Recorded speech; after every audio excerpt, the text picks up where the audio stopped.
The Food Unwrapped team are on a quest. Hola! Travelling the world to reveal the truth about the food we eat. Wow! Look at this! Alfonso!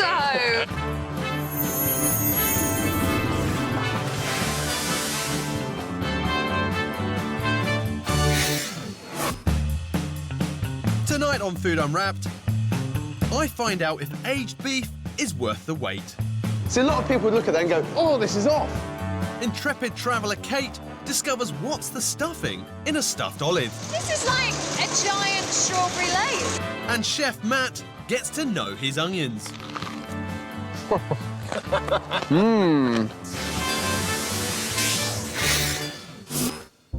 First up, aged beef, a premium product that comes at a cost. Can I age a bit of meat myself? No idea. Do you mind holding? No, not at all, no. Thank you. Hello? Hello? No one in the afternoon. If it's been matured all this time, I should wait a little while to eat it, to get it even better. I mean, do I really want a 30-day-old bit of beef? Why'd you mature it for 21 days? I'm not really much of a steak man, so I wouldn't really know. It's very confusing. I want to cut through all the ball. OK, literally, OK. Aged beef is now in most supermarkets, and the most expensive has been sitting around for over a month and sells for up to £40 a kilo. My thinking is, why not save the cash and do it myself?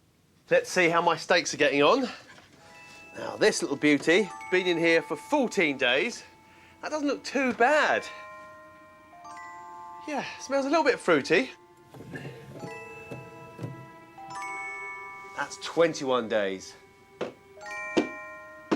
It's quite leathery. The next one, this is 28 days. Bent my fork. Well, that didn't work. Never going to chew through that.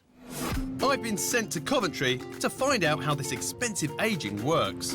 Really excited about today because we're off to visit a butcher's. These guys supply the Queen, all the top chefs. I just can't wait. Hi there, I'm Jim. Hi, Jim, I'm Pete. Well, I'm here to find out your secrets about your beef. My secrets you can share happily. Aubrey Allen are dry ageing specialists who sell steak for around £35 a kilo. Wow, busy in here. Got all the top boners. So tell me, how are you creating the ultimate dry age process? Strict temperature control, really good airflow, take the excess moisture out of the air, and it really is critical. Get one thing wrong, and we've got hundreds of thousands of pounds of meat gone. Now I know what I did wrong. Not only was my steak too small, but my fridge didn't have an airflow system that removes the moisture. If the temperature fluctuates or there's too much moisture, the product will be ruined. This has been mature for about 14 days, so you've still got a nice red finish to it. Here, where we're 21 days. Wow, look at the difference. So from 14 to 21, you can see they're starting to sort of sag a little bit. Is that the moisture loss? That's just some moisture loss. How far do you take them? Well, there's one here that's 28 days. Wow, look at that. That looks like a wonderful cheese because it's got that lovely mould garden on it. And after 40 days, these ones are even furrier. If a non-professional saw that in their fridge, they'd be like, oh, this is off. But you don't serve it up like that. What do you have to do before you can actually sell it? If we're selling it to somebody that's not a professional chef, then we remove that and then send the finished product. All steak beef needs to be aged after slaughter, or it'll be too tough to eat. Dry aged beef is very costly, so supermarkets often use a different technique to get the aged flavour without the big price. What's this stuff in the vac pack? This is the stuff that's boned at the slaughterhouse, put into vacuum bags and put into boxes. This stuff's just been in a plastic bag for 28 days? Yeah. How does that save cost? It saves cost in terms of production, because it's done in a mass-produced way. Then it's put in boxes. It reduces the transport cost by about 60%. The lack of oxygen in the sealed vacuum bags stops the meat going off. It's then put into a fridge and allowed to wet age in its own juices. Your method is about moisture loss. There's not much moisture loss here. No. Does that save money? That saves a lot of money. Moisture weighs a lot. We lose the water, and they don't. Wet age steaks may be cheaper, but they're still tender and tasty. You can wet age all cuts of beef, but you can only dry age larger cuts with fat on. Look at that. From being like that, the mould garden, Yeah. you cut this beauty open, bam! However, there's one thing that's bothering me. Later, I discover if mouldy meat is safe to eat. That's incredible. It's like a bizarre alien garden. Next up, olives. We've all gone to a party and been offered a stuffed olive with a red bit poked in the middle. But what exactly is it? And how does it get there? They're these little green olives with a little bit of red stuffed inside. I don't know if you've ever seen those. It's just a bit of pepper that they cut and shove in, presumably. Yeah, it's a red pepper. Those little red strips are all so uniformed. You know, they're all exactly the same colour, all exactly the same size. It's pretty amazing. How do they get the pepper in the olive? Do you know? I wouldn't have a clue. Do you eat them? No, I hate olives. Do you? Yeah, my wife loves them, but I hate them. Yeah. Bye. Kate's on her way to the place where nearly every dish comes with an olive on top. We've just landed in Greece and very hungry. It was a very, very, very early flight. This is the first Greek salad and having a little route around. There is not a pimento olive in sight. Greece produces more than 2 million tonnes of olives every year. The olive-growing region of Halkidiki stretches for more than 35,000 hectares. So many olives, look. Look at all these olives. And where is the olive factory? Want me to put over there? Yeah, why not? Why not? It's about 200 meters. 100, 200 meters, the crossroad.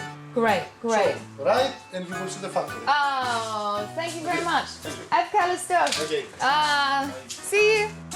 The elusive factory is one of the leading exporters of pimento stuffed olives. Nice, welcome. Kalimera. It's good. Kalimera. You're speaking Beautiful sunshine. A little bit of Greek. a little bit Greek. Let's go. Okay.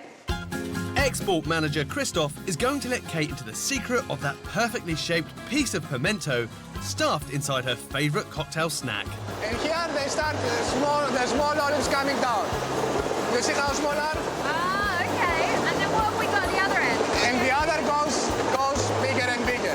Look at the size of your olives. Exactly. Christos. Once all the same sized olives have been gathered together, it's time for them to be pitted. All the olives, they need to go inside these holes, one by one. This machine pits around 1,000 olives a minute.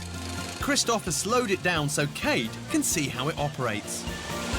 So the olives come round here, come up here, one by one, and then what happens? This knife, they put the pit here.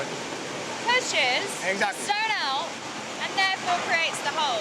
But now, how on earth do you chop up the pepper and get it in there? Well, first of all, this is how we receive it. This is That is not a pepper. This is the pepper paste. What? if you want. Christos, are you having me on? This is pepper paste? Yeah. I was expecting a barrel of fresh peppers that you chop up. This is like a giant strawberry lace. Taste it. It tastes like pepper. It's a bit peppery. Mm-hmm. So how do you then get this into the olive? Do you do that? There you go. There's Yeah, well, not exactly like that. No? Because they have to be like that. Anyway, I will show you in the machinery. This special dual-action machine stuffs and pits the olives at the same time. And there you have it. Yeah, you have it. Here you see? You see how it is? Yeah, you can run. The Greek olive. Very nice. So why do you use this stuff rather than real pepper? Because this makes the product more cheap. So, yes. This is a cheap alternative. Exactly. What goes into this paste? Well, this made from peppers, water, and sodium alginate. But what is sodium alginate? It's what, like a chemical? It's not chemical, it's natural. Substance, Yeah. a natural substance. Exactly. That what properties So, does it give yeah, this the proper is ribbon? to stuff it like that. Okay, makes it kind of jellified like this. Yeah. So I've seen how they make the hole in the olive, and I've seen how they stuff it. But what I don't know is what exactly is sodium alginate. Later on, Kate sees how this strange substance is created. Hydrochloric acid. Powerful stuff, that. Next up, onions. Onions are a real kitchen staple for me. They go in pretty much everything. But I've never really thought, where do they come from and how come I can get them all year round? Tell me about your onions. My onions? Yeah, where are they all coming from? They're all British. So how do you think we can do that then, with our weather? I don't know. Well, I'm going to find out. There you go. Will you let me know? I will. I'll let you know. So, if most of the onions in our supermarket are British, are our farmers growing them all year round? Hi. Oh, sorry, I'm chopping onions. Wow. Oh my goodness, my eyes are like streaming. How come I can go into a supermarket any time of the year and get onions? Because they aren't a seasonal product, they are grown all year round. So there's no season for onions, they're just constantly grown? Yeah. Oh, right. Well, they must be fresh then if they're from Suffolk. Yeah, so they would have been grown not so long ago if that's the case. Bye. To get under the skin of onions, Matt's in Suffolk at one of the biggest producers supplying UK supermarkets. Harry Kester is their marketing man. Matt. Nice to meet you, Harry. Yeah, good to meet you. These are your onions. Yes, they are. Good. Yeah, I'm in the right place. I want to know Absolutely. all about onions. Well, probably the first place to start, in the field. OK, let's go. The company Harry works for farms over 33,000 acres all over Suffolk. I see why we need the 4x4. Yeah. Jeez. And when it comes to onions, timing is everything. What we've got here is onion sets. OK. A set is a young bulb that's been lifted before reaching maturity. When it's replanted, the onion already has a head start. We plant these at the beginning of our onion production. They grow faster. When will these little onions be ready? We'll harvest these in July. Harry's team also plant a second crop of onions, this time from seed. As they'll take longer to grow, they can be harvested as late as September. So you say there's 2 harvests? Yep. Why can't you just sort of stagger it throughout the year? An onion, it's light dependent and heat dependent. They need a long period of growing time. So they can only grow it over sort of spring, summer months? Absolutely, yeah. If the onions are harvested over just 3 months, how does Harry supply fresh stock nearly all year round? Matt finds out later. Jeez, lot of onion. Matt's in Suffolk, unearthing how supermarkets stock seasonal British onions almost all year round. Once harvested, the onions are brought back here. So I was expecting to turn up to look at a big field of onions, but no, what I've got is some actual warplanes. Look at that. At this disused airfield, the aeroplane hangars are put to good use. On your head. Wow. This is all stacked from the base, is it? Yeah, absolutely. So it's not a false floor and then there's 6 boxes high in here. Good God. Most onions are stored before heading to the supermarket, and on this site, there's over 14,000 tonnes of them. So how come you've been able to keep these onions stacked on top of each other like this, without rotting? Okay. We dry them. Freshly harvested onions are very moist, so it quickly rot. To remove the moisture, they use industrial fans and heaters. These are running, produce hot air, sucked in, blown through. This is a crucial process. Get it wrong, and the entire annual crop is lost. You want to walk on them? Yeah. Mind your head. Or you can walk across. This is mental, look at that. So we're quite a long way up here. Once you've got them dry, you want them to store. So you need to tell the bulb to go into dormancy. So what we do is we take it down to a cooling system and put refrigeration in. We're sitting in a temperature of between 0.5 and 1 degree. Yeah, feels like it. Yeah. It's the drying followed by refrigeration that ensures we can buy British onions almost all year round. How old are the onions in the supermarket? Because I presume they were kind of probably fresh out the ground. So for all intents and purposes, an onion can be 11 months old. Really? These could be 11 months old in the supermarket? Absolutely, yeah. Yes, you heard it. Your supermarket onions could be 11 months old. Does that affect the taste of an onion? No, this is being kept in a dormant stage, and therefore it's not degrading itself, it's not using its sugars or in its energy reserves. So they're strong? That'll have a nose to it. Mmm.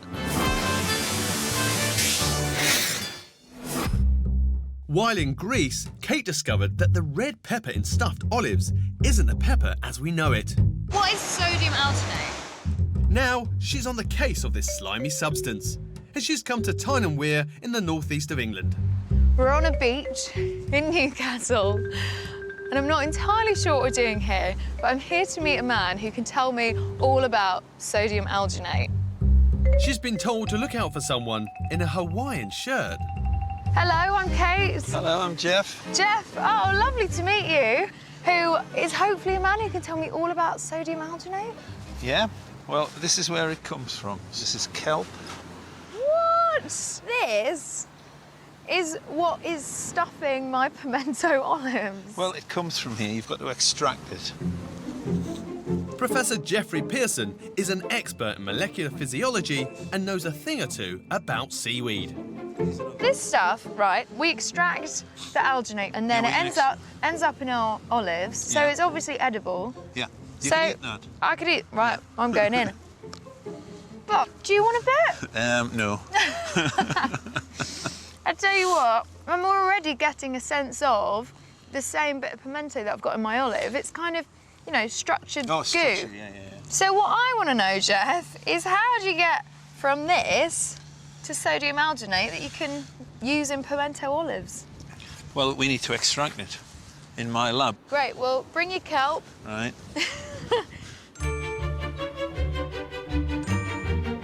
Professor Pearson's going to whip up some sodium alginate so Kate can see how it's made. Hydrochloric acid. Powerful stuff, that. Stir. What's the acid doing in there? What we're trying to do is get rid of impurities. The acid is then neutralised at a later stage. We're going to add 120 mils of sodium carbonate, which is the alkali, which will extract the alginate. And in terms of the seaweed, what kind of things are we using it for? It's actually used to keep the head on beer. It's used in ice cream, because in your ice cream you don't want ice crystals, right? And alginate prevents that. That's incredible. So that's sodium alginate in there now. If you want to try a little bit of this. Oh, really?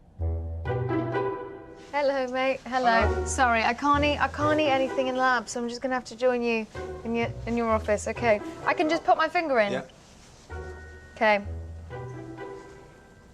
Right. It is like glue. Yeah. It will form gels anywhere you introduce water to it. So, this is the stuff that I find in my little pimento jelly strip in my olive, but then also it has a whole array of different uses. It's incredible. It's quite the super goo.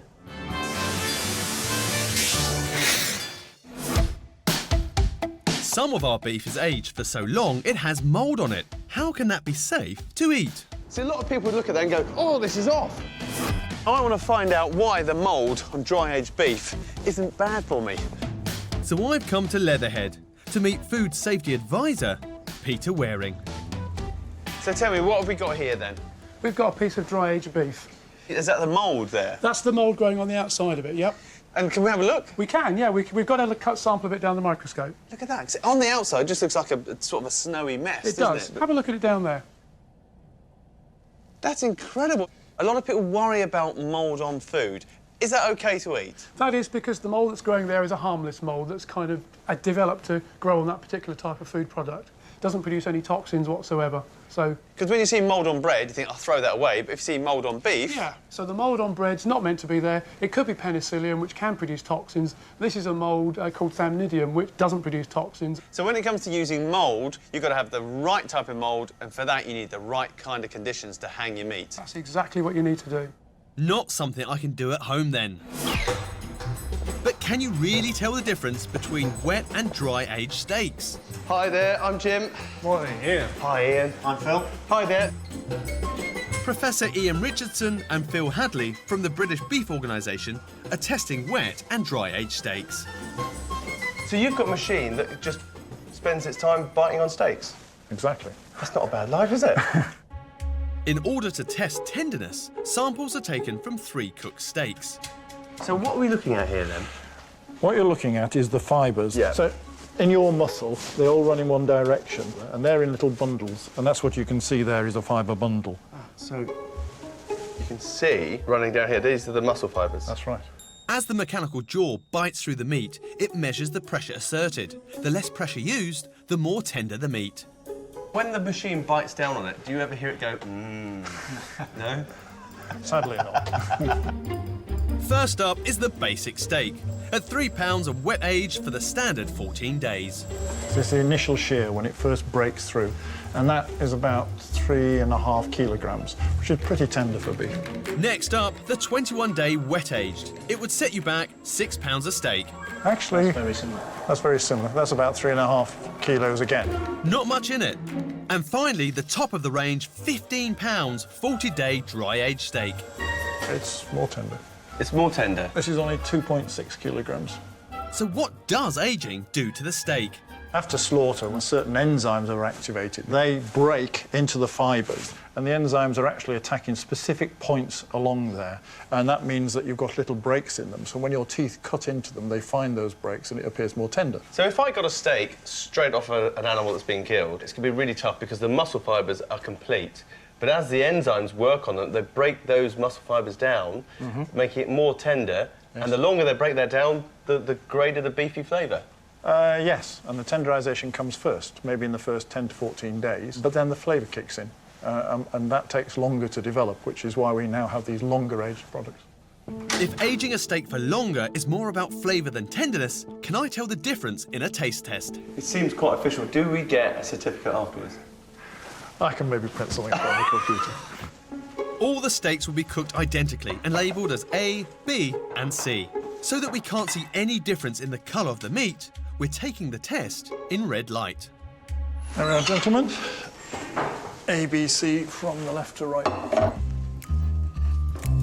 Time to get stuck in, and the stakes are high. Mr. Doherty, look for... Finished. Both Phil and I preferred sample C across the board. But which steak is it? Well, that's very interesting. C was the dry age. There you go. We can tell the difference. C, it was beefy and juicy, but B had juiciness as well. And A had good qualities. I mean, none of them were bad. Great, I'm pleased with that. Can I keep mine? I'm going to stick that on my fridge.